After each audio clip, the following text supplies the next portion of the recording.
Hello everyone, I'm Jennifer and you're tuning into Memory Maven's Corner.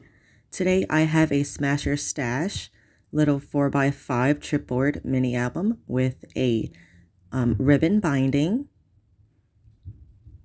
and this holds a bunch of little photos. I have mats that hold 2x3 photos and you could journal on the back, and also this page itself can hold a 3x4 photo, and that just goes in a cute little tuck.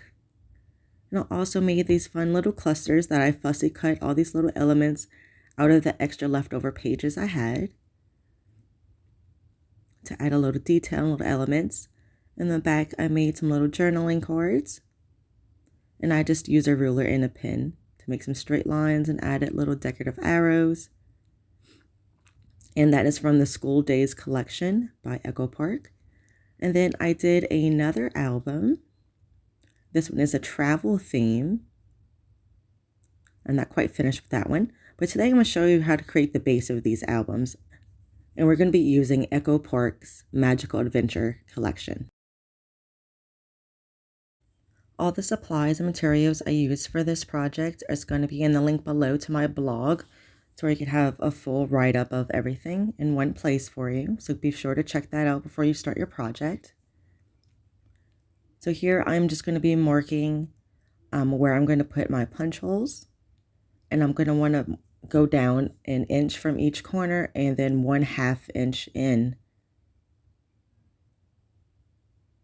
And I'm marking that. And I'm going to do the same thing to the bottom. This is my new crocodile I got. From my other two projects, I used a hammer type deal to put in my eyelets. But for this project, I get to try out my brand new crocodile. So here I'm just going ahead, after I had my settings correct on my crocodile, just go ahead and punch out my holes right where I have my markings at.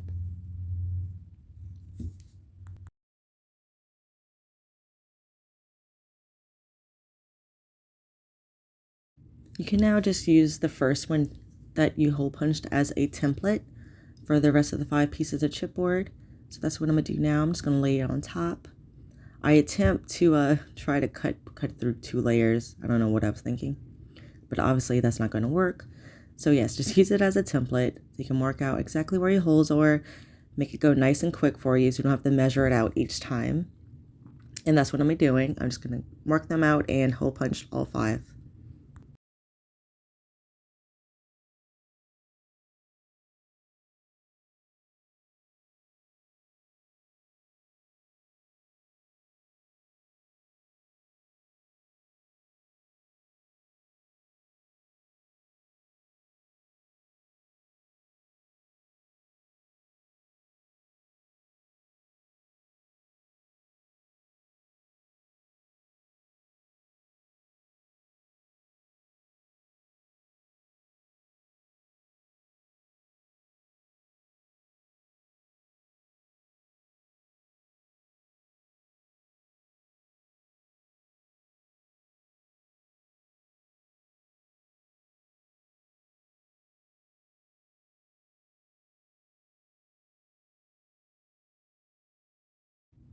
So now I'm going to go ahead and ink my edges. I'm using a brown Distress Oxide.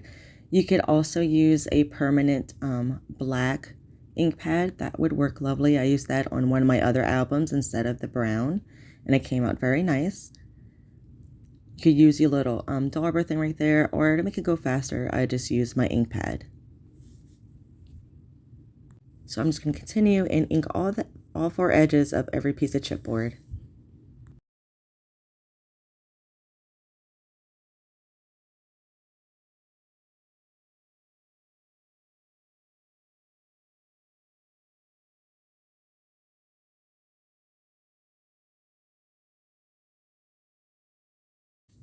Next, we're going to simply grab our pre-cut pages and glue them down to the front and backs of our chipboard.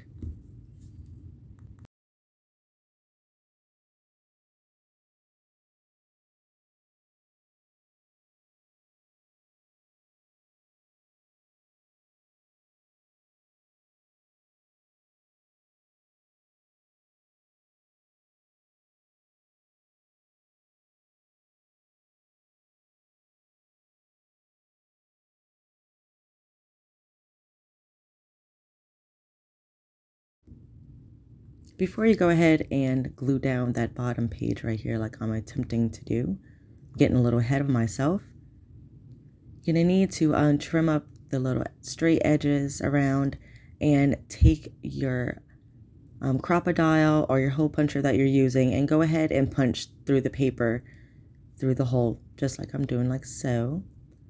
That way when you put your back page on, you will be able to see where to punch your holes through it, because otherwise if you cover both edges without hole punching one, you won't see where the holes are.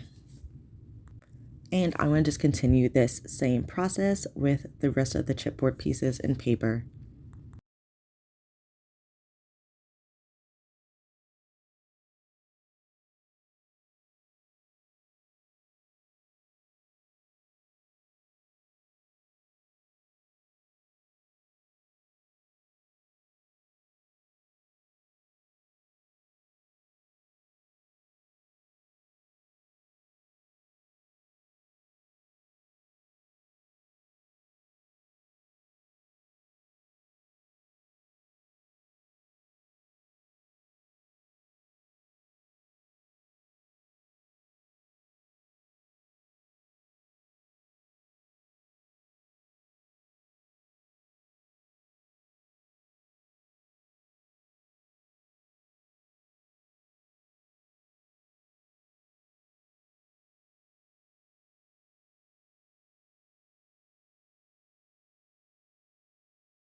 So I got all my chipboard pages covered, and now it's time to put in the eyelets. These are ones I already had before. So they have the bottom piece and then the little part that clamps on.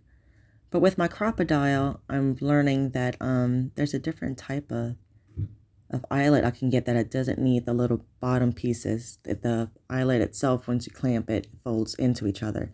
So I'm going to put that on my to-buy list. But here I'm starting to figure out that my eyelets that I already have that I used for my previous projects won't fit with the hole that the crocodile created. It's a little bit smaller. So to remedy this project, or that problem I should say, I just went ahead and made my hole punches just a little bit wider, a little bit bigger, with the same hole punch, just to where my eyelets would now fit through. And then I finished it up with clamping them down, just as I would normally.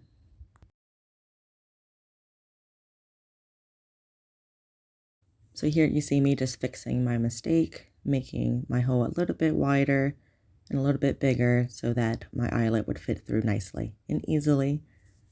So lesson learned, I now will have to purchase some new size eyelets that fit my crocodile.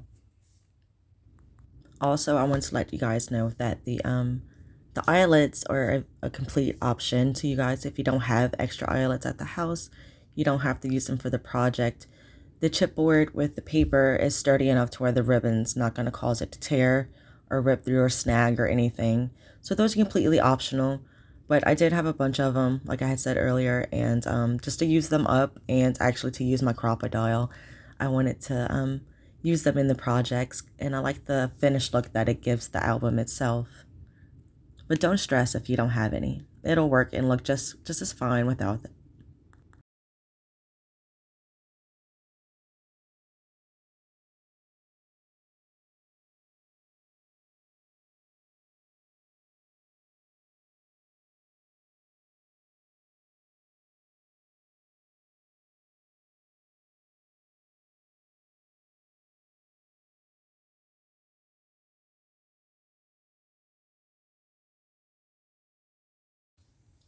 So for the binding of the album, I'm just going to use a piece of ribbon. We're going to cut 2 at 6 inches. I'm just going to go ahead and eyeball it here. And this is what we're going to use to hold our album together.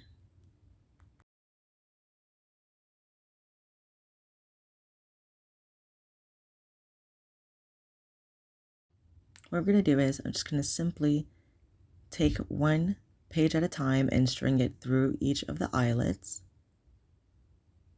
It doesn't matter which side you do first.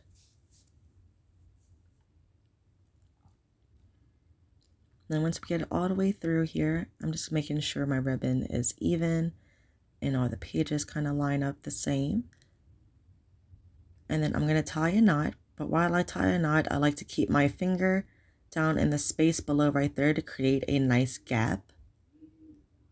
I find that one finger space, I should say, inside as I'm tying it helps give it a nice width for when we open it. The pages open easily and they're not so tight. And then I'm just going to do the same thing with the second piece of ribbon.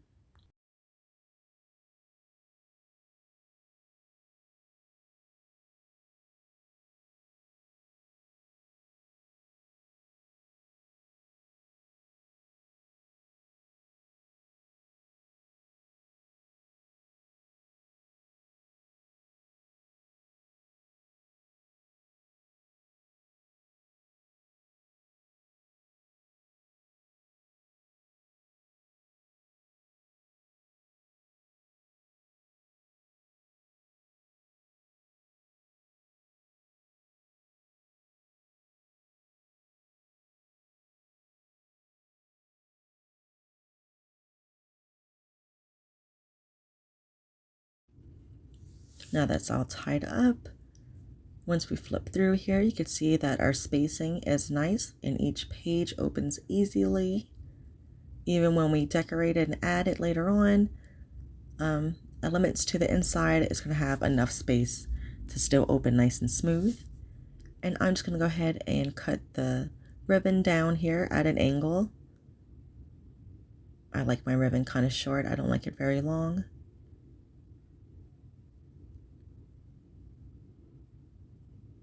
And then I'm going to add some little bit of glue to the edges here just to keep them from fraying. If you have fray check, that would be a great time to use it right here. But I don't, so I'm just going to use a little bit of my glue on my edges, and that's going to help seal them off to where they don't fray.